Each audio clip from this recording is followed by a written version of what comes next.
Saudações, ouvinte! Hoje você fica com a segunda parte da nossa conversa sobre os poderes municipais, mas antes alguns recados. Primeiro que o padrinho do Politicast já está no ar, então se vocês quiserem contribuir financeiramente com esse projeto, é só visitarem lá no padrim.com.br/politicast ou procurar o link na postagem, em uma postagem recente ou no o banner na lateral do politicast.info que vocês chegam lá. As doações mensais são a partir de R$ 1 e quem doar a partir de R$ 5 vai poder fazer parte de um grupo restrito no Telegram. Bom, a gente falou de um debate que aconteceria no sábado, ontem. O debate aconteceu, foi transmitido pelo Portal 7 Segundos. Eu não peguei a hora exata em que ia ser iniciado, terminou faltando colocar isso na postagem. E aconteceu também um outro debate na UFAL essa semana. E esse debate da UFAL, dos candidatos a prefeito de Arapiraca, foi gravado e foi editado para publicação no Agreste à Esquerda. Como as eleições já são de hoje a 8, então esses episódios do Agreste à Esquerda, que vão ser 3 episódios, constituindo o debate inteiro, vão ser publicados todos no decorrer desta semana, para que tenha utilidade prática para o pessoal de Arapiraca que queira ouvir, acompanhar os debates, né, acompanhar as discussões que teve. Bom, esta semana também teremos uma paralisação da educação, que será no dia 29, quinta-feira, contra essas medidas que estão colocadas pelo governo de congelamento de investimentos em educação por 20 anos, de ameaça até de privatização, embora não esteja tão explícita para a educação especificamente. E, enfim, sendo as eleições no dia 2, a terceira parte desta conversa sobre os poderes municipais também vai ser antecipada, provavelmente. Eu ainda não sei quando vou publicar, mas é bem provável que seja na sexta-feira. Então fiquem de olho. Se vocês não estão acompanhando, se você não está acompanhando o Politicast por feed, por programa de podcast mesmo, está acompanhando pelo site, visite no decorrer dessa semana, que a semana vai ser bem ativa por lá. É isso aí. Obrigado por estar aqui e fiquem com o episódio. Eu sou o Carlos São Galdino e hoje estou aqui com Christian. Márcio Antônio. E vamos lá.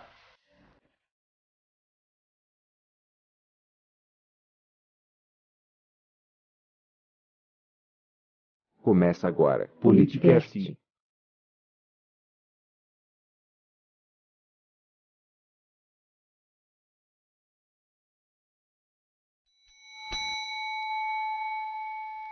Deixa eu questionar isso aqui. Eu estou vendo aqui, já é a emenda constitucional de 2009, que estabelece o número, o limite máximo. A é máximo, eu pensava que era o mínimo. Ele estabelece o limite máximo de vereadores. A Arapiraca hoje tem 220 mil habitantes. Ela era para ter o limite máximo aqui, de 21 vereadores, e esse ano vai passar para 17. Na verdade, hoje, atualmente, são 15 vereadores. Esse ano é o primeiro ano que a cidade vai eleger 17 vereadores. Que eu acho um número exagerado, por isso que passa aí. Para o município é. Um número muito grande. E para as competências, você viu a lei, né? É algo até bem subjetivo, né? Na verdade, aqui, esse capítulo 4 da Constituição, ele nem é tão grande e ele é todo aqui, só falando da competência do município. E aqui ele estabelece tanto para o poder executivo, que ele fala da lei orgânica do município, a eleição do prefeito, do vice-prefeito, como para os vereadores. Foi daqui que eu tirei aqui, aí tem a emenda constitucional que vai para lá, que está atualizada, e aqui você vê tudo, não é muita coisa que o município tem que ter, especialmente o poder legislativo. Né? Que é... O poder executivo não, porque aquele poder executivo que é o que recebe o recurso e de fato tem que executar e tudo mais, e talvez aí tenha um pouco mais de trabalho. Que é estranho, né? Eu volto a falar. Porque o executivo municipal é o que mais tem obras a serem feitas. Mas aqui no Brasil é o contrário disso. Tem países, por exemplo, o Brasil, se eu não me engano, é o único, que ele considera o município como um ente da federação. Nos outros países que são federações, não. É União e Estados, acabou. Aqui no Brasil não, é União, Estado, Distrito Federal e município. Só que deixa o município ali, assim, com por atribuições, todo para mim.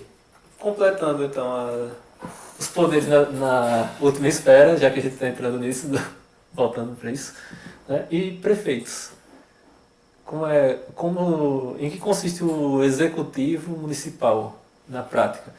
Sei que a gente tem uma distribuição da educação, da competência da educação dividida entre as esferas, né? No estado é o ensino médio, no município é o ensino fundamental. Isso é uma determinação federal ou É na Constituição. é na Constituição? É. Mas isso impede que se entre na outra alçada ou, Não impede não. ou só obriga a estar nessa alçada? Não, na verdade, essa norma, na verdade, ela é mais de, como eu posso dizer, mais um conselho, né, assim, para se organizar. Porque se não fosse, a própria UNEL seria inconstitucional, né, que é uma faculdade estadual. Isso, exato. Mas é isso, é só um parecer de que, assim, para facilitar a organização, o município fica com isso, o estado isso. Então, o fato de o município ser responsável pela educação básica é uma convenção, não é uma exigência necessariamente. Só que acaba sendo aplicado, né? É o que mais que constitui o executivo? Basicamente todos os poderes que o presidente tem, o prefeito tem. Decretos autônomos, o tipo de medida provisória, se tiver previsto na Constituição, ele pode fazer. Dependendo da situação, decretos também, resoluções, tudo que o presidente pode fazer, o prefeito faz. Agora, lógico que a nível municipal, né? Aqui pelo site do IBGE, só na área de saúde, a gente percebe que a Arapiraca tem um problema relativamente muito preocupante, que a maior incidência de estabelecimentos são privados. A gente tem 44 estabelecimentos privados em Arapiraca, 39 municipais, que é o que você está falando, que é o ente que tem a maior carga de estabelecimentos na área de saúde, e estaduais, somente 2 estabelecimentos estaduais que estão aqui em Arapiraca, que são mantidos pelo governo do estado. E, pasme você, federal, a gente não tem nenhum. Aqui está o gráfico de Alagoas, que em Alagoas a gente tem somente 2 estabelecimentos federais, né, aliás, 8 federais em Alagoas, mas em Arapiraca nenhum, provavelmente esses 8 são todos lá em Maceió. Aproveitando esse gancho do Márcio, né? Como é a saúde nas esferas, assim? Existem regras, limitações? Você sabe competência concorrente. Salvo engano, é competência concorrente, a de saúde. Porque cada região tem a sua, né, suas particularidades, aí fica para os 4, né, contando DF. Então, esse cenário que a gente tem de a grande maioria da saúde pública ser de competência municipal aqui, o Estado ter pouca entrada, não é uma coisa tão anormal. Foi um arranjo local aqui. Para a realidade brasileira, não. É porque é aquela coisa, tem que entrar em direito financeiro. Vai ter município aí que provavelmente o Estado vai estar muito mais presente do que o próprio município. Pode ser que sim. É porque é isso, é uma questão de direito financeiro, é a forma que do Estado aqui que é totalmente sem noção. Porque o município, ele tem ele está muito mais próximo do povo, para começar a conversa, né? O prefeito está ali, entre aspas, né? Mais próximo, né? O governador está lá, o prefeito está ali. Tem a realidade ali bem mais factível e o número de investimento que deve ser feito também é muito maior. Só que, por sua vez, ele fica refém do Estado, que fica refém da União. Né? Aí, porque você tem as repartições, que são obrigatórias, que são previstas na Constituição, os mínimos. Só que tem as voluntárias. Aí as voluntárias, realmente, você tem que ter acordo, entendeu? Aí é onde entra a politicagem. Só um parêntese. Esse mínimo que você fala é aquele que caiu esse ano? Certo. Tem essas coisas aí. Não, e outra, falando de mínimo cair, o governador aqui, ele estava querendo não aplicar o mínimo em educação. Era até 2020, 2025, uma coisa assim, ele queria não aplicar, coisa maravilhosa. O Estado... Porque a gente já está num nível de educação muito bom, né? Não precisa. Na verdade, é tão esquisito isso, porque o professor ele se dá ao desprivilégio de trabalhar com piso, enquanto que você chega na justiça, eles trabalham com o teto. A referência deles é o teto, e a gente briga para não ficar lá no subsolo, porque o piso já é rasteiro. E quando a gente fica abaixo do piso, significa que a gente não deveria nem estar.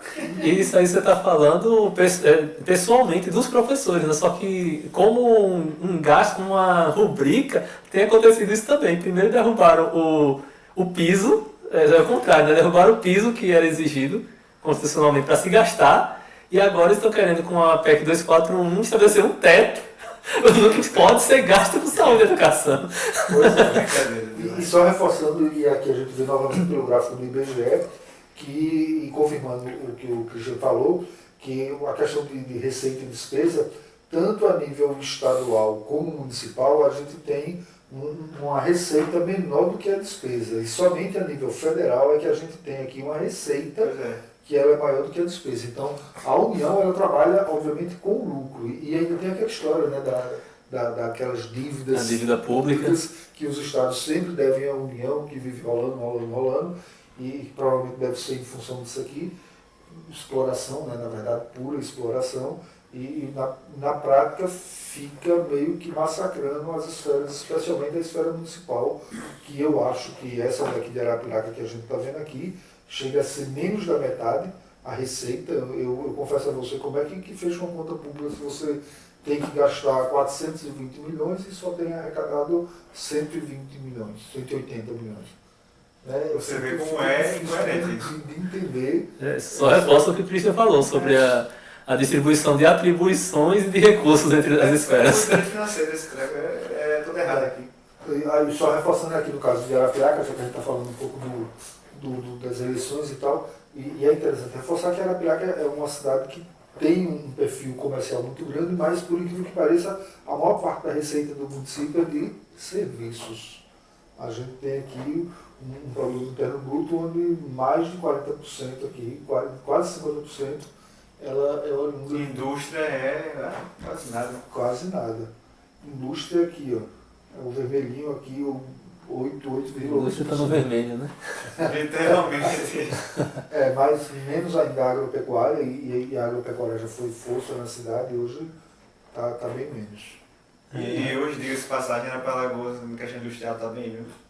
Se não fosse tanta politicagem envolvida, ia dar muito melhor. O que dizem, né, que o que quebrou o Estado mesmo, que até hoje não se recuperou, foi aquela negociação dos usineiros na década de 80, foi? Ou 90? Que eu vi isso até alguém comentando que foi uma decisão do STF que isentava certos impostos de quem plantava e ia transportar matéria-prima para a indústria. Só que, enquanto os outros estados se limitaram a aplicar o que o STF determinou, em Alagoas eles negociaram um pagamento retroativo do que tinha sido colhido, né?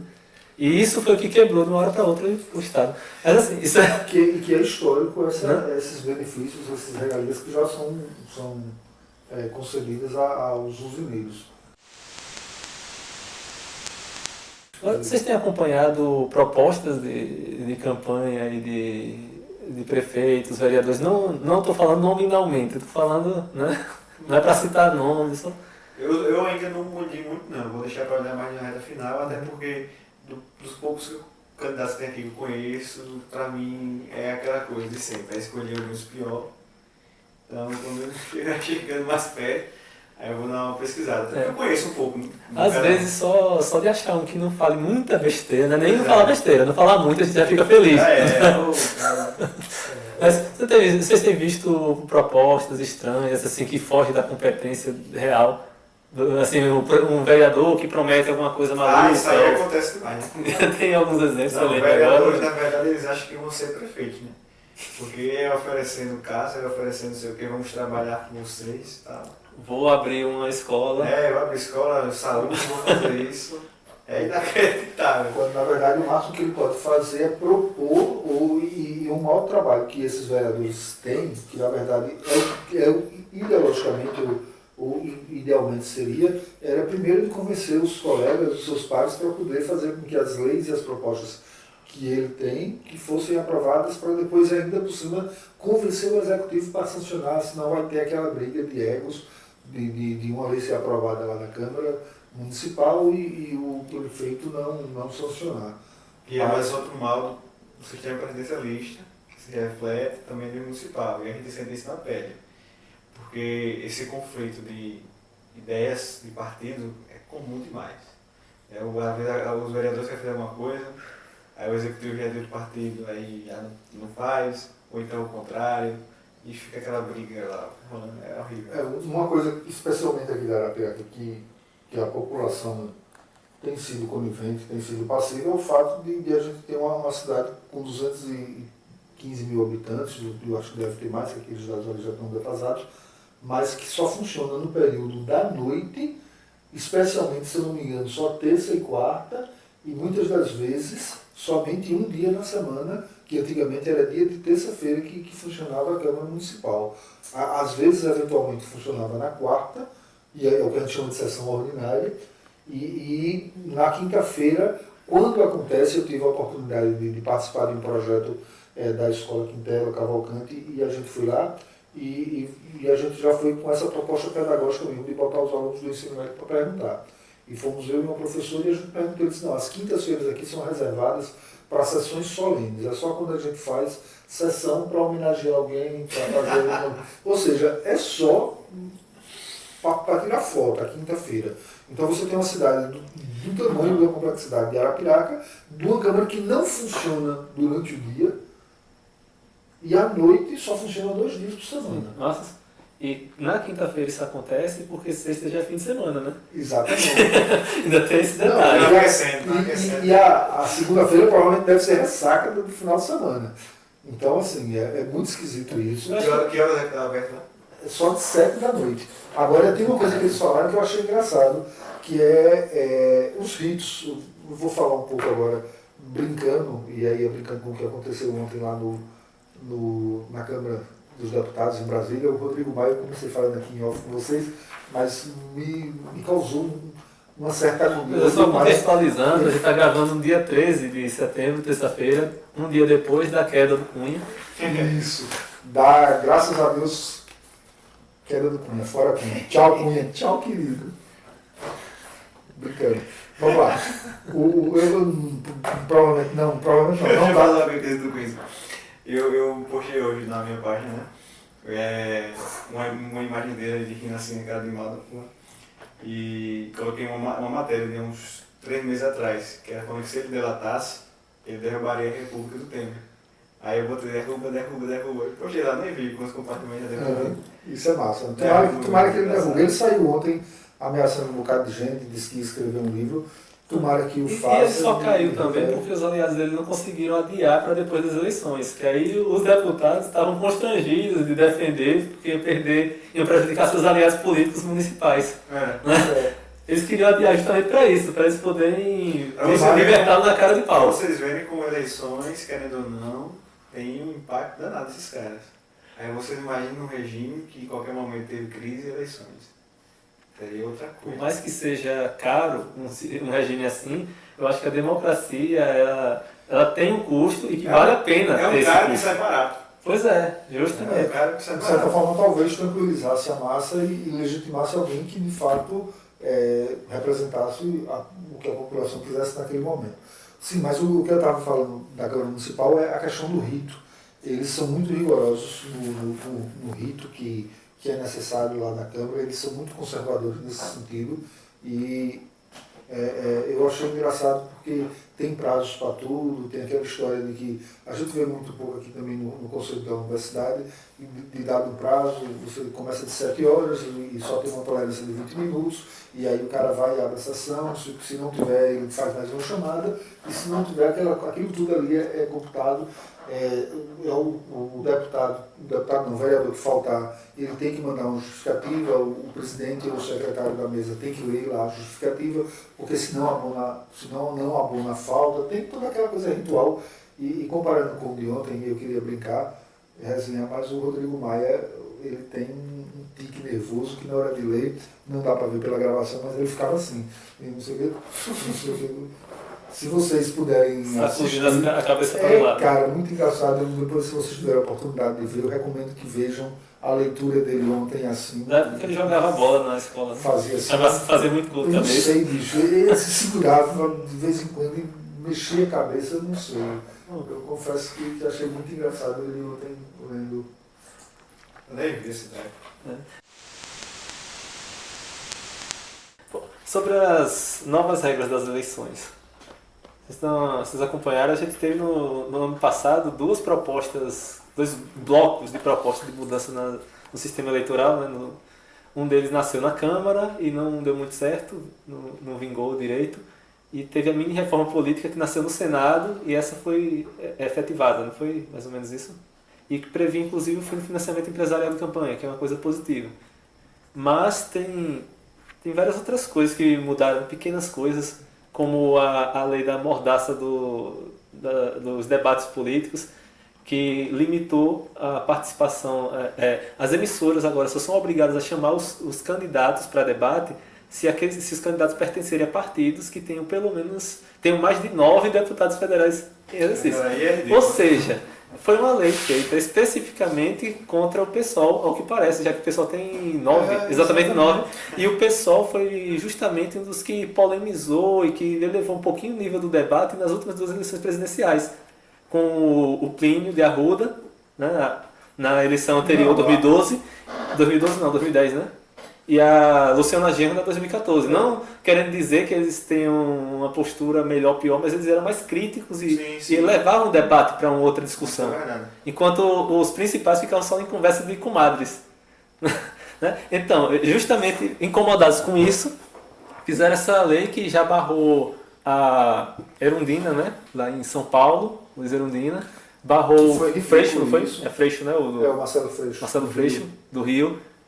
É uma lei que para mim, na verdade, é até inconstitucional, porque para mim fere o princípio democrático isso aí. Pois é, quer dizer que a minoria não pode perder a voz. espaço. Exatamente, eu achei muito esquisito isso e confesso que não me sinto representado por uma lei como essa. E se você quer limitar a quantidade de participantes de um debate, eu acho que tem muitos critérios mais interessantes do que a quantidade de deputados federais que o partido tem. Por exemplo, o desempenho em pesquisas, embora não seja uma métrica muito boa porque pode ser manipulada, mas era um instrumento mais justo do que esse que foi adotado. Realmente.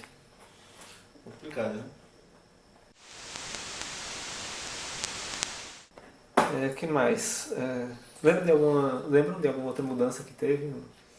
Não, eu não me lembro. Agora, eu só acho que foram mudanças relativamente muito tímidas em função do que o país vivenciou nos últimos anos e que o impacto delas é relativamente assim, muito pequeno para as mudanças que o Brasil precisa para de fato ter uma reforma política.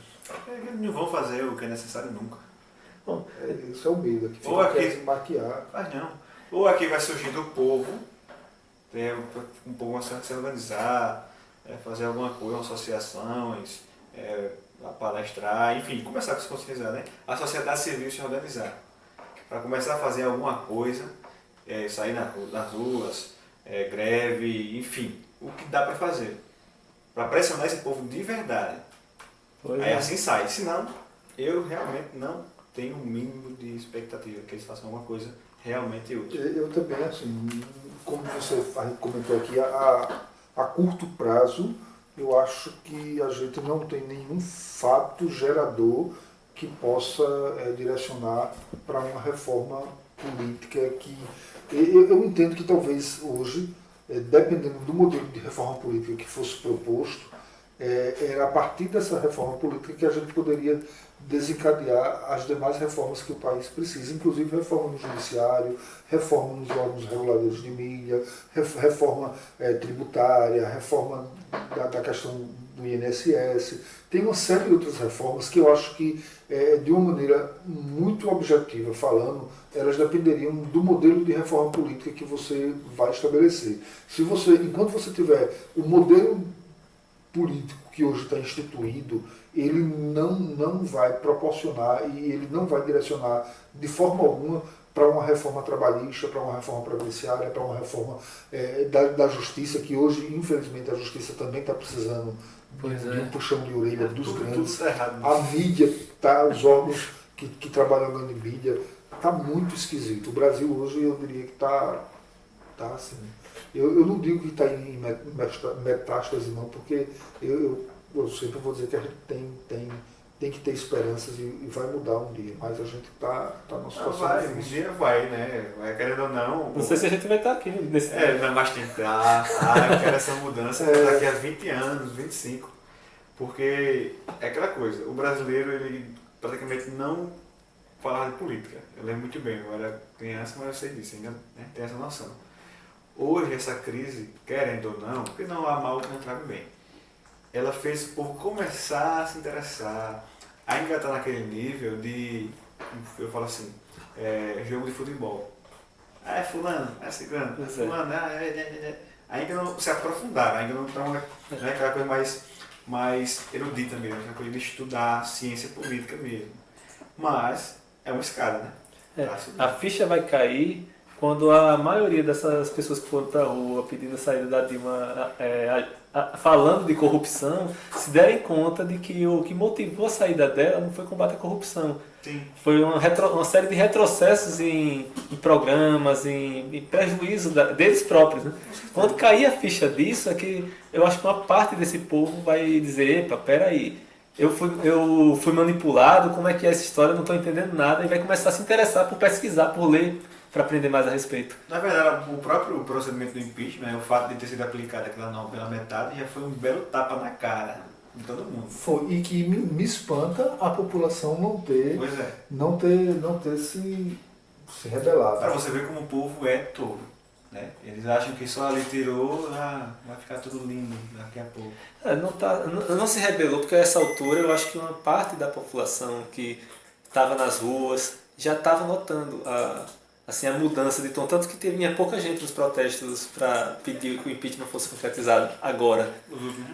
Então eu acho que boa parte do pessoal que tinha ido inicialmente começou já a se dar conta, mas talvez timidamente. Bom, mas voltando às regras das eleições, quais as condições necessárias para que se tenha um segundo turno? Não é só o fato de o primeiro candidato não ter conseguido 50%, não, né? Tem uma quantidade de eleitores que tem que ter no município, né? Para isso. Se eu não me engano, 250 mil habitantes ou 250 mil eleitores é o coeficiente para que um município tenha direito a segundo turno. É por isso que a Arapiraca não tem segundo turno. A nível municipal é essa regra mesmo. Porque depende do candidato, né? No caso, o executivo. Tá. Assim, do cargo. Se fosse do candidato nominal. Não, se for do meu partido. Porque assim, o sistema para você eleger o legislativo é né? É o proporcional. E para você executivo já é o majoritário. E para senado também. É a maioria absoluta. Né? Aí no caso do municipal é isso. Se você não conseguir essa maioria e que seja um município com mais de 250 mil habitantes, aí tem que ter o segundo turno. Se não for, vai tranquilamente. E no caso das proporcionais, o cálculo das proporcionais. Olha só, vou dizer o que eu entendi, você me confirma se está na linha mais ou menos certa. Você tem, primeiro, você tem a distribuição dos partidos em coligações, que é auto-arranjados, os partidos se arranjam do jeito que querem. E aí, quando tem os votos, são contabilizados todos os votos, agrupados direitinho, né, conforme foram dados, você primeiro pega os votos que foram dados em coligação para desbloquear cadeiras que seriam daquela coligação. Seria isso mais ou menos? Tem 3 coligações, aí uma conseguiu o dobro da segunda, então ela vai ter o dobro de cadeiras da segunda. Agora, o preenchimento das cadeiras, que seria feito com base nos mais votados dentro daquela coligação. Seria mais ou menos isso? Rapaz, ou está muito longe? Eu vou dizer a você que eu não sei. Porque essa parte do sistema eleitoral daqui é uma bagunça. Porque é decoreba, né? Tem números, alcançou tanto, vai ser tanto, vai ser você, aí se é base aliada, vai ser já, enfim, uma bagaceira. Eu só sei que no final de tudo acontece de ser um sistema extremamente democrático. Porque, por exemplo, saiu recentemente uma pesquisa, né, dos 513 deputados da Câmara, pouco mais de 40 foram eleitos pelos votos, né? A maioria foi tudo puxado. Fulano teve 1 milhão e tanto, isso aí eu gostei um bocado do partido dele. Mas isso parece coerente, mas a motivação para isso eu acho muito boa, que Diz que isso aí é porque se você tem um candidato que recebe uma quantidade muito grande de votos, quer dizer que ele tem um poder de representação muito grande na sociedade. Então o voto dele dentro da Câmara ou né, ele teria o mesmo peso do outro que teve poucos votos. O que talvez não fosse justo, porque ele tem uma representatividade maior. Então qual é a forma de corrigir isso? Você não pode dar um peso para todos os votos dele. A forma que conseguiram para corrigir isso é que pessoas que são aliados políticos dele estejam juntos para potencializar aquela representatividade que ele tem. Aí, conceitualmente, eu acho a ideia muito boa. O problema é que a gente não tem partidos políticos que sejam embasados em ideologia, é aquela velha história. Mas se a gente tivesse, eu acho que funcionaria muito bem para representatividade. Mais ou menos esse ano teve a primeira mudança para acabar com a distorção que houve com vereadores e deputados tipo Tiririca, aqui em Alagoas teve a própria Heloísa Helena, que ela conseguiu, e esse ano teve a primeira mudança nesse coeficiente, que foi o outro candidato que esteja abaixo, e na mesma coligação, ele tem que ter no mínimo 10% do coeficiente. O que é o coeficiente? Pelo que está aqui no site do Tribunal Regional Eleitoral de Pernambuco, o coeficiente ele é determinado pelo número total de eleitores dividido pelo número de cadeiras. Aí você vai ter um número ali, aqui ele dá um exemplo aqui, que são 17 cadeiras, e tem um município que tem 50 mil eleitores. Então você divide 50 mil por 17 e o coeficiente foi 2.700. Então, a cada 2.700 votos, você elege um candidato. Então o básico que eu disse, né? Você vai liberando as cadeiras para aquela coligação. Exatamente. Agora, o preenchimento dessas cadeiras agora tem essa nova regra que agora a pessoa, o que vai preencher tem que ter no mínimo 10% do quociente. Que nesse caso aqui seria no mínimo 270 Esse tipo votos. de limite eu acho bom. Né? Eu acho mas justo. ainda é pouco. Se você olhar direitinho, 10% ainda é pouco, porque vai que tem um deputado lá que entrou com 7 mil, ele já leva no mínimo, nesse caso aqui. Sim, mas se ele entrou com 7 mil, ele tem um poder de representatividade grande que tem que existir em algum momento, senão ele vai ficar... Sim, mas aí esse poder de representatividade dele vai ser compartilhado com outro que não teve tanto. Mas está no grupo político dele. Mas então, não, conceitualmente... Mas conceitualmente, eu acho bom.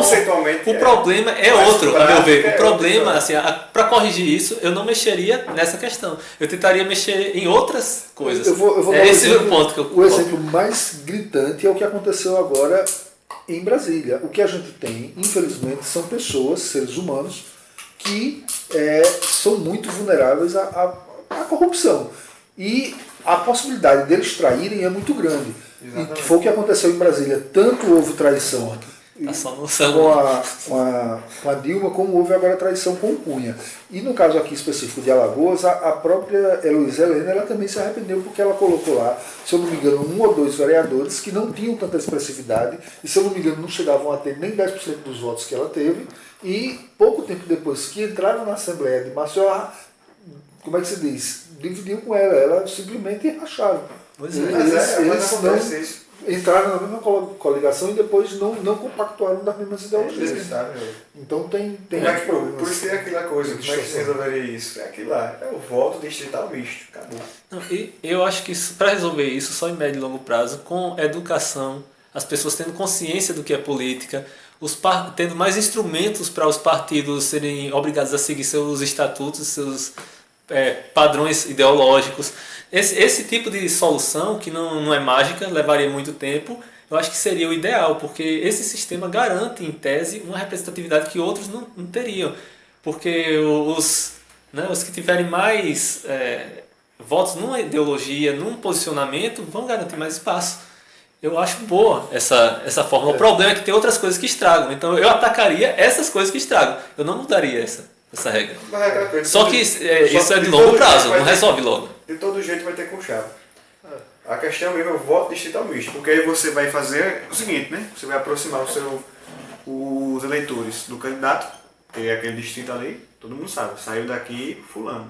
É ele que a gente tem que ficar em cima dele. E ele vai defender os nossos interesses. Isso. E você alia isso. De forma perfeita como? Botando o recall. Você colocou o recall, cara, voto distrital, misto. O que é o recall? O recall é aquela coisa, você consegue, por exemplo, distrito aqui, distrito A, pega da Coab Nova, um exemplo, né? Até a Baixa Grande, sei lá. Aí foi eleito fulano e tal, aqui do distrito. passou um ano e meio, enfim, não está satisfazendo, não está fazendo nada do cara. Junta ali, aí isso depende, varia de país para país, 30% ou 40% dos eleitores vão fazer nova eleição, só naquele distrito. Só naquele distrito ali, para decidir o cara. Agora, o motivo para tirar é subjetivo e satisfação popular? Simplesmente satisfação. Existe recall que use como base o posicionamento ou promessa de campanha, estelionato eleitoral, essas coisas?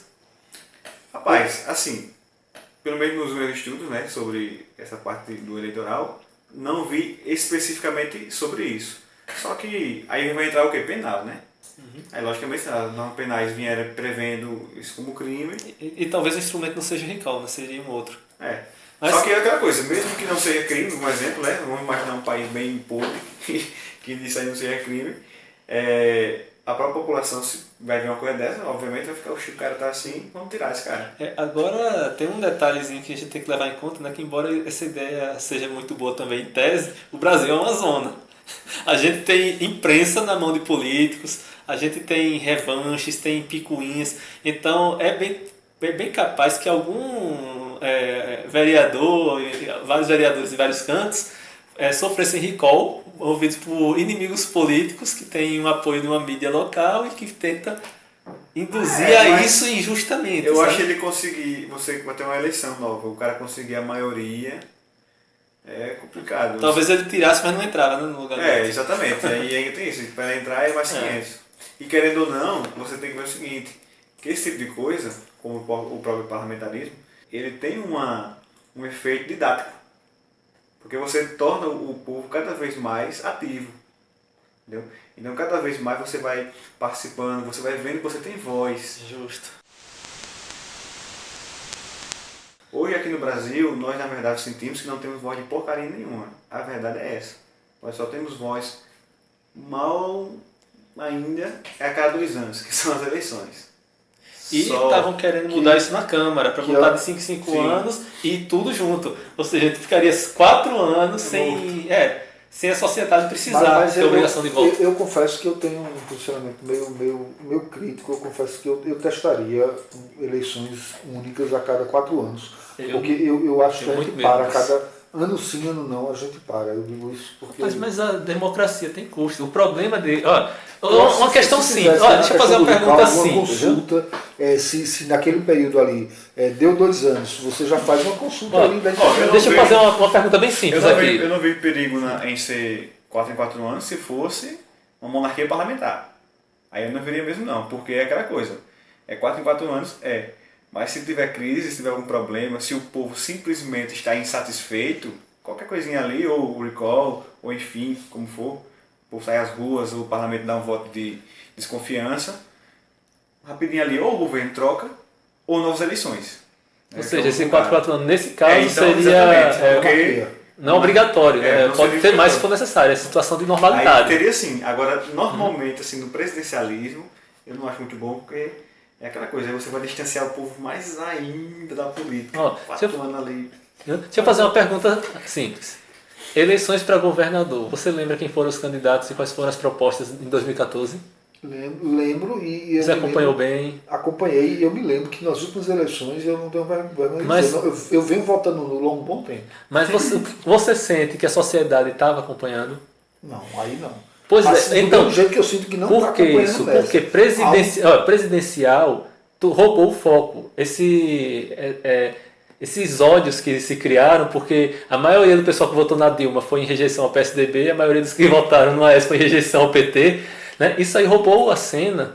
E a eleição para governador não teve tanto foco na sociedade quanto normalmente tem nos outros anos, pelo menos na minha percepção. Imagine se além de governador a gente tivesse que escolher prefeito, vereador na mesma eleição, qual era a atenção que a sociedade ia ter dado, qual o debate que teria sido feito nessa outra esfera. É isso que me preocupa, você sobrecarrega uma eleição com muitos nomes e muitos cargos, e é difícil, mesmo que você tenha interesse em acompanhar, é difícil você acompanhar, sabe? Eu acho que a gente leva um prejuízo grande, mas eu acho que não, é um prejuízo muito grande para a democracia. Eu acho muito complicado. Eu vou dar um exemplo aqui daqui de Alagoas, uma cidadezinha aqui próxima, Eu não me lembro se é Feira Grande, se é Lagoa da Canoa e tal, mas é uma cidade onde a eleição para prefeito é disputada à tapa, literalmente. E sem querer dar o exemplo de Palmeira dos Índios, que o prefeito ontem saiu na tapa com o vereador, já tem vídeo dele e tudo mais. Mas o motorista daqui da UFAL, ele veio dizendo que uma família lá vendeu os votos da família, 5 pessoas, a R$ 3.000. O voto a R$ 600.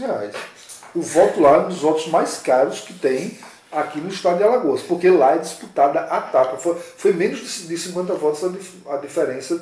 Esse cara que comprou nem vai pegar dinheiro público, não precisa se preocupar com isso. Então, assim, Pois eu acho muito complicado. Inclusive, ele deve ser o mais honesto, né? O que vai administrar melhor. Ele só quer fazer o bem. O bem. Agora, aproveitando que você entrou nessa de compra de voto, né? Tá aqui na pauta. A gente tem um problema sério nisso. A gente está sendo irônico, sarcástico, nem sei o que a gente está sendo, mas a gente está fazendo piada com a situação. É o resumo. Porque é o que acontece quando a gente fala que financiamento empresarial de campanha é péssimo. Por que a gente diz isso? Porque o governante vai ficar dependente, vai ter o rabo preso com uma empresa, com o setor empresarial. E aí ele pode não pagar isso de maneira direta, mas ele facilita contratações, privilegia, usa truques para beneficiar aquele. E Exatamente. Nisso o Estado perde, porque toda vez que você deixa de abrir concorrência e analisar critérios técnicos para escolher a melhor opção, toda vez que você faz isso, ou você vai gastar muito mais, ou você vai ter um sistema, assim, um serviço mal prestado, de alguma forma vai se prejudicar. Não é correto, eticamente já. E compra de voto é exatamente a mesma situação, só que no nível cidadão. É o mais próximo da gente, né? Eu não sei se vocês sabem, mas outra mudança que aconteceu agora nas eleições, voltando para uns pontos ali, é que os vereadores tiveram um limite de gasto oficial. Aqui em Arapiraca, 83 mil e uns quebrados que cada vereador oficialmente tem que registrar que gastou na campanha. Isso aí é porque, além do limite do fim do financiamento empresarial, teve um teto lá que foi, eu acho que 80% do que a candidatura mais cara da última eleição gastou. Né? Aí não pode passar desse teto. E a outra coisa que mudou é justamente isso. Agora não lembro se é 80%, mas é por aí. A pessoa física não pode doar mais do que um percentual do que ele declarou no imposto de renda, porque ficaria incoerente. Então, são mecanismos como esses que podem ajudar. Isso deveria obrigatoriamente ser feito também com as empresas, até se obviamente continuar, mas o ideal é que se corte de uma vez por todas esse financiamento empresarial. Agora, eu não sei também se o correto é fazer financiamento público, como alguns queriam, que é fazer com que o Estado pague aquela história do fundo partidário, de criar um fundo eu acho que não deveria nem existir fundo partidário. Bancar. Não, mas o financiamento público na prática é o que existe, né? Ainda. O que se discute é aumentar ou não, extinguir, essas coisas, mas o financiamento público ele é uma realidade já há muito tempo. E que é complicado. Mas é o que eu digo, a democracia tem um custo, mas eu acho que vale a pena. Agora, o que se tem que fazer, na minha opinião, é criar cada vez mais instrumentos de controle, fiscalização e até de direcionamento do tipo de campanha. Né? Se tem uma parcela grande do dinheiro que vai para as candidaturas, que é pública, então, a partir do momento que entrou que nós, como sociedade, estamos pagando por isso, a gente tem o direito de exigir que as campanhas sejam mais propositivas. Dá até para ser mais ousado nesse tipo de exigências por conta disso, porque tem um investimento. Então, a gente deveria exigir instrumentos aí eu acho que era legal, mas que normatizassem o uso desse recurso e principalmente se revertesse em campanhas que tivessem propostas mais... Né? Quem defende o fim de financiamento público de campanha geralmente em sua maioria, são os que defendem que financiamento empresarial deixe de ser irregular, que volte a valer. E a gente sabe, quando a sociedade não paga por aquilo, são os empresários, aquilo ali vai ser muito mais caro para a sociedade. Então é melhor a sociedade pagar o dinheiro lá, sem ter essa outra contrapartida debaixo dos panos, se tiver como garantir.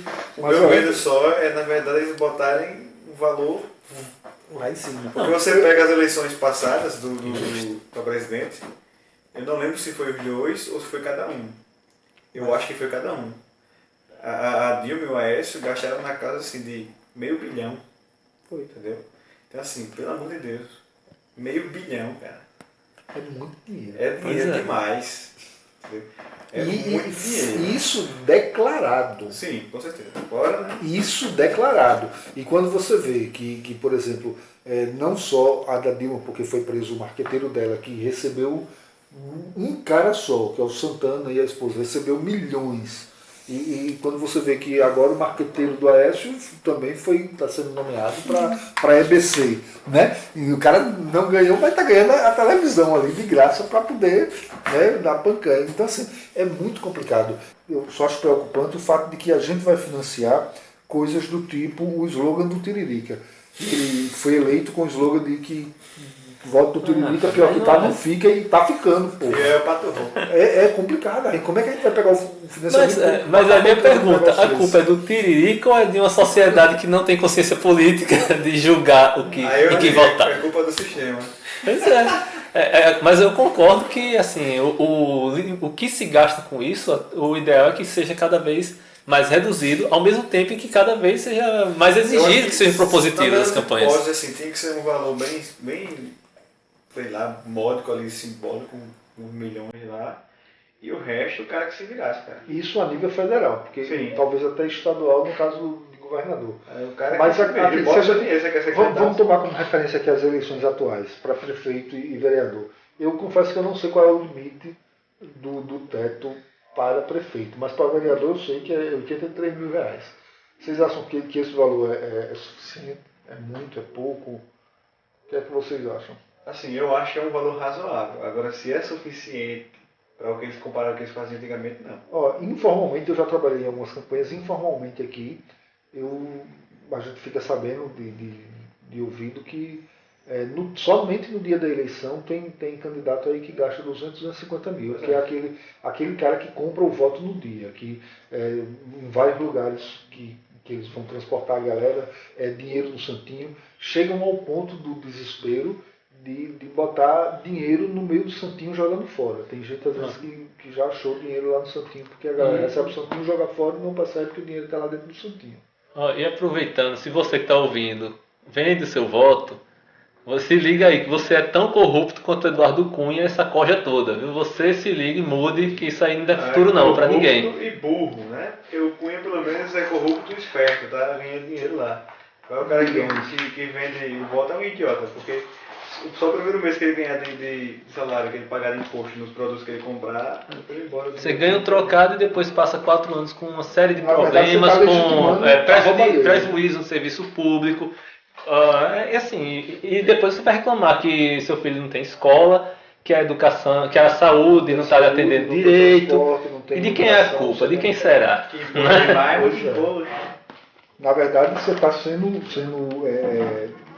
criminoso, de certa forma, duas vezes, porque no primeiro momento ali por ser passivo ou ativo, aquele que compra ou aquele que vende, e passa a ser também cúmplice daquele que vai ficar mais 4 anos roubando.